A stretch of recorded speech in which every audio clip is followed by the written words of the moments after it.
and what we were going to do with it, because we couldn't bring it back here because the corporate tax rate is so high. It would be irresponsible to do that to the stockholders' money. It's horrible. There's over $2 trillion of American dollars sitting overseas. Would love to bring it back. One of the things in a Carson administration that we would advocate is a 6-month hiatus in the corporate taxes for all that money that's parked overseas and let it be repatriated. And I would only stipulate that 10% of it had to be used to create jobs for unemployed people and people on welfare. Amen. You want to talk about a stimulus? That would be the greatest stimulus since FDR, Depression. And it wouldn't cost our taxpayers one red penny.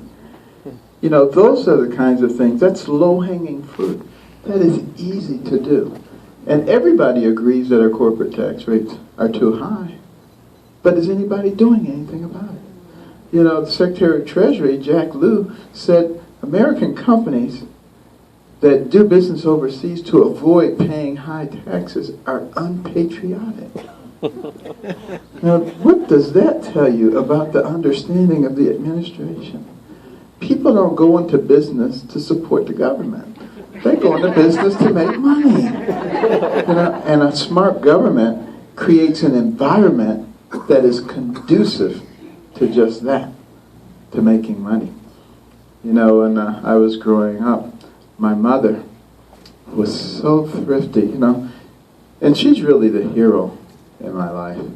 You know, she was one of 24 children, got married at age 13, having been able to cobble together no better than a third-grade education, trying to escape a miserable environment in rural Tennessee. They ended up moving to Detroit. And years later, she discovered my father was a bigamist. And that resulted in a divorce. And she was trying to take care of us by herself. And she worked so incredibly hard, cleaning people's houses.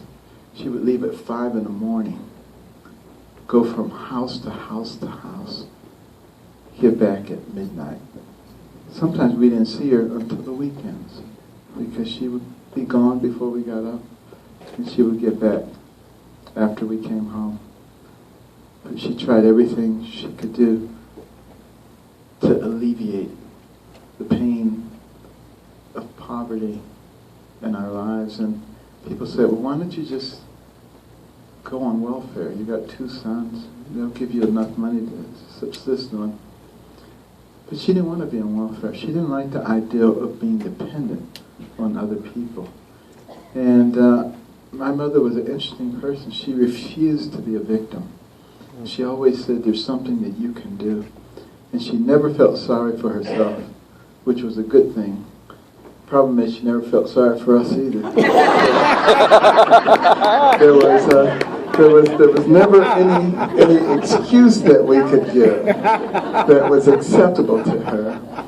But, you know, that was probably the best thing she did for me and for my brother. Because if people won't accept your excuses, then you stop looking for excuses and you start looking for solutions. And that's what makes people successful. But you know, she would take us on a Sunday morning out to a farm, knock on the farmer's door, say, can we pick 4 bushels of your corn or your beans or your apples, 3 for you and 1 for us. They always liked that deal. Yeah. And then she would bring the stuff home and can it and really be able to stretch the dollars like that. She would buy a pair of trousers at the Goodwill for $0.25 that had a big hole in the knee, back before that was fashionable. And then she would buy some patches and put them on there, and people would be saying, where did you get those? I want a pair like that. She was just so thrifty and stretched every dollar so far. And, you know, I do believe if she was Secretary of Treasury, we would not be in a deficit situation. just common sense. It made such an impact. But the other thing is, she, after praying to God for wisdom, how could she get her sons to develop themselves so that they could be independent and they could be successful? And you know, she asked God to give her the wisdom, and he did. It's the wonderful thing about God. You don't have to have a PhD to talk to him. All you have to do is have faith. And he gave her the wisdom, at least in her opinion. My brother and I didn't think it was all that wise. Turning off the TV, what kind of wisdom is that? Making us read books, submit to her written book reports every week, which she couldn't read, you know. But we were not happy about that at all. But see, back in those days, you had to do what your parents told you. There was no social psychologist saying let the kid express themselves. So, we had to read those books, and I didn't want to, but, I started reading them. And I used to hate being poor. But as I read those books about scientists, explorers, doctors, and philosophers, and people of accomplishment, I began to see a pattern. I began to realize that the person who has the most to do with what happens to you in life is you. It's not somebody else. No one else has control over that. And that was so liberating. And I didn't mind poverty anymore after that, because I knew it was only temporary. I knew that I could change that. And there is no more liberating feeling than to understand that. And my brother understood it too. And I went from being a terrible student to the top student in my class in the space of a year and a half. The same students who used to come to me and call me dummy were now coming to me saying, Benny, how do you work this problem? And I'd say, sit at my feet, youngster, while I approach you. Perhaps a little obnoxious. But it sure felt good to say that to those turkeys. But when you stop and you think about these amazing brains that God has given us, and the fact that we were made in the image of God, and God is no dummy. Some people, they are critical of me. They say, you're a doctor, you're a scientist, and you believe that God made you? You don't believe that you evolved from a slime pit with little organisms? How could anybody be so stupid? And I say, well, tell me this.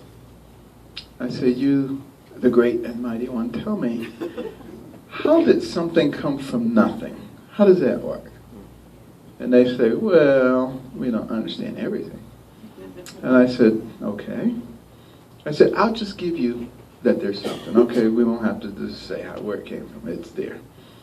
And you say there's a big explosion, and all of a sudden, our solar system, our universe, comes perfectly in order. To the point that we can predict 70 years hence when a comet is coming. Everything is so precise and accurate. And I said, you believe in the second law of thermodynamics, right? And they say, yeah. The second law of thermodynamics is entropy. It says things move toward a state of disorganization. I said, but you're saying there was a big bang, and instead of things moving to a point of disorganization, they became perfectly organized like this. I said, now, how does that work? And they say, well, we don't understand everything. I said, you don't understand anything. And they say, well, if there's enough explosions over a long enough period of time, billions of explosions over billions of years, one of them will be the perfect explosion.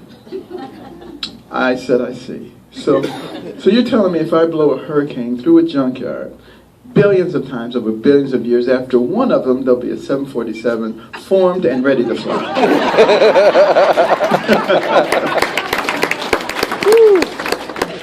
And I said, you know what? I'm not going to criticize you for believing that. But you have more faith than I do. I don't have enough faith to believe that. But I'm not going to criticize you, and you shouldn't criticize me. Amen. Because, you know, what we have to do is we have to learn to live together in a pluralistic society. And that's what we have here in America.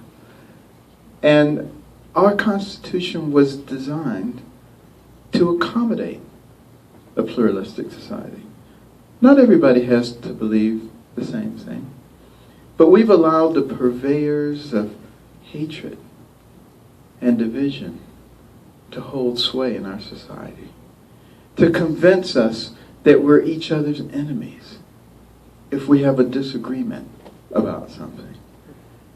And they've created a war, racial wars, income wars, gender wars, religious wars, age wars, driving wedges between everybody.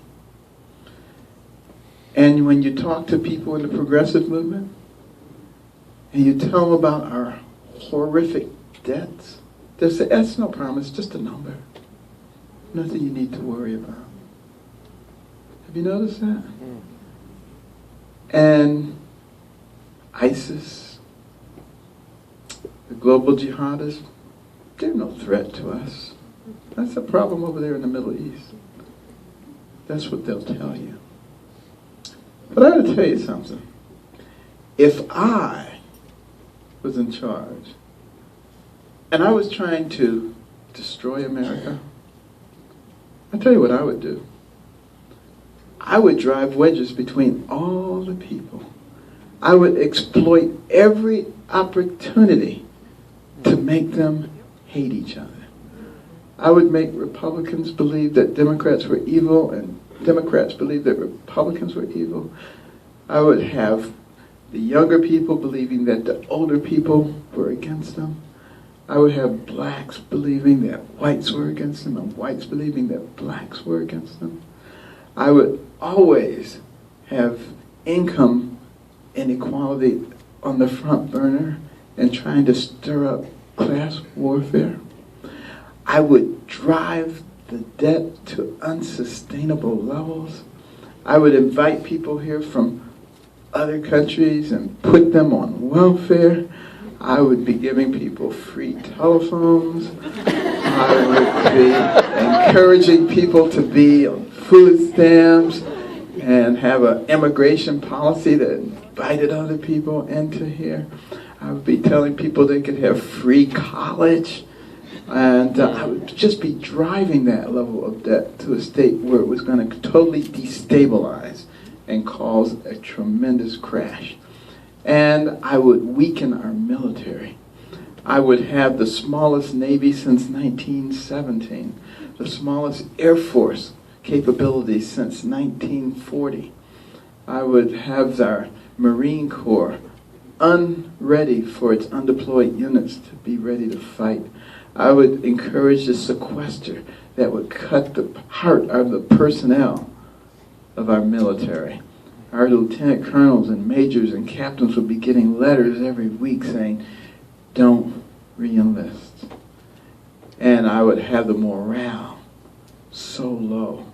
And I would treat our veterans like dirt. And I would say that they were wonderful, but I would have a system that didn't work for them, to the point where we have 22 to 23 veterans commit suicide every day in this country. And it's an abominable situation. But that's what I would do if I were trying to destroy America. Any resemblance to what's going on is purely coincidental. But